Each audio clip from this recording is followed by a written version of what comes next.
Then let's go for the basic part of grammar जिसको हम avoidable solecisms कहते हैं. ठीक है? The common mistakes, the common grammatical errors that you make while you construct a sentence. He had already went. कभी भी याद रखना बच्चा, had जब आता है, has आता है, have आता है. So what do we take? Has, have, had के साथ we always take V3 form. So okay, he had already went नहीं आएगा, he had already gone. क्योंकि V3 है, went तो इसका V2 form है ना. Go, went, gone तो V3 आएगा. He had already gone, went नहीं आएगा. Rule समझा पहला वाला. Second, take a deep breath through your nose and hold it. Actually ये जो it है ना बच्चा, इसको हम थोड़ा सा confusing pronoun कह सकते हैं. अभी सांस deep low, take a deep breath and hold it. क्या hold करना है? नाक पकड़ना है कि सांस पकड़ना है? Yes, it is a case of confusing pronoun. ये it नाक को रिप्रेजेंट कर रहा है कि सांस को रिप्रेजेंट कर रहा है. तो ऐसे confusing pronoun केस में आपने मेंशन करना चाहिए clearly. Take a deep breath through your nose and hold your breath. You have to be very clear. जब एक प्रोनाउन दो नाउन्स को रिप्रेजेंट करने की क्षमता रखता है, तब आपने सेंटेंस को क्लैरिफाई करना चाहिए नाउन के साथ ही, not the use of pronoun. Okay, take a deep breath through your nose and hold it. Won't be considered a correct sentence. It would be more confusing. नाक पकड़ूं कि सांस पकड़ूं? So take a deep breath through your nose and hold your nose. Right? You hold your breath. Hold your breath. Next, I will be going to the dance party yesterday. This is something very common. जब आप will का use कर रहे हो ना बेटा, तो yesterday कैसे आएगा? मैंने बताया ना हमेशा कि देखो पास्ट की और फ्यूचर की बिल्कुल नहीं बनती, लाइफ में भी नहीं बनती, ग्रामर में भी नहीं बनती.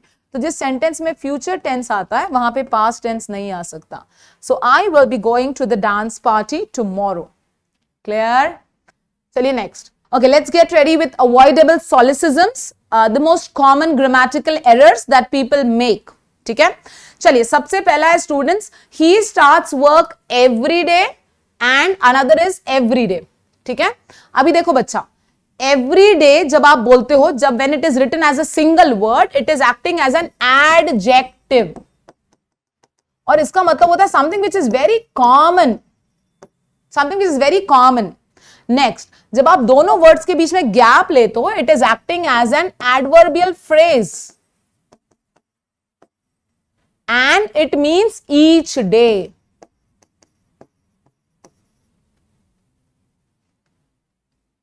फॉर एग्जाम्पल, इसका मैं एग्जाम्पल देती हूं कहां यूज करना चाहिए. मेरी आंटी रोज मेरे घर पे आती है. How do you say that? My aunt's visit is an everyday occurrence.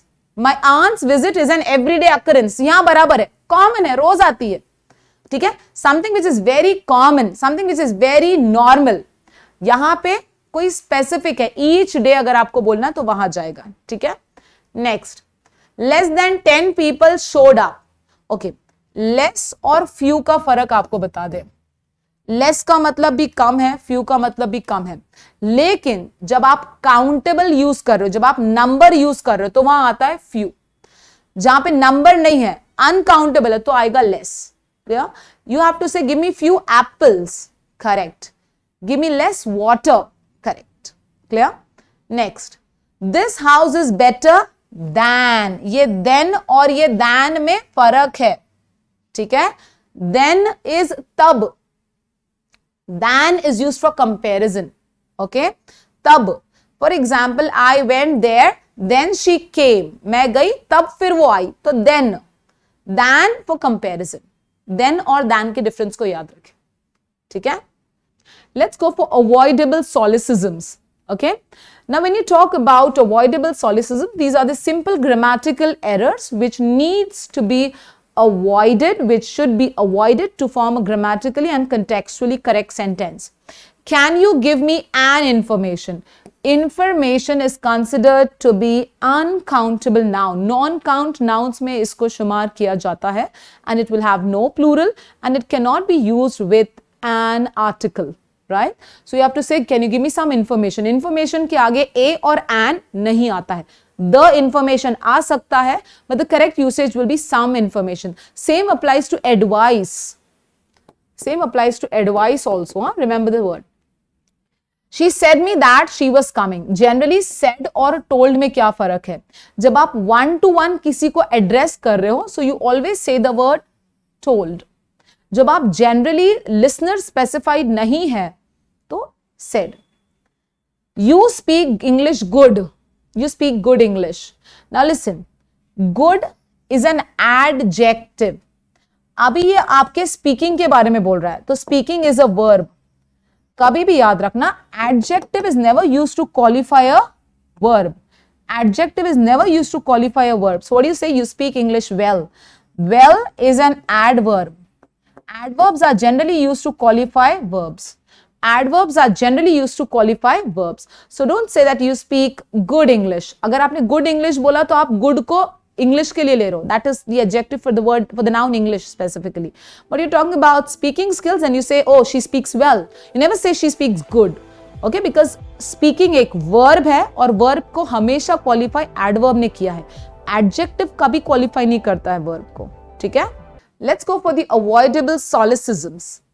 Avoidable solecisms में the first, every girl must bring their own lunch. When you're talking about every, हर एक लड़की, each है, every है, तो generally you should use third person singular. Every girl must bring her own lunch. It's already written. So every girl must bring her own lunch. Every, each, none, one, ये either, neither, ये अपने साथ हमेशा third person singular लेते हैं. My brother's cabin is next to his cabin. अभी apostrophe s का बहुत ज्यादा यूज प्रॉपर होना चाहिए. मेरे भाई का केबिन उसके केबिन के बाजू है. This is what the sentence has to mean. So my brother's को apostrophe s चाहिए. मेरे भाई का केबिन, क्योंकि apostrophe s का मतलब ही का होता है. मेरे भाई का cabin is next to his cabin.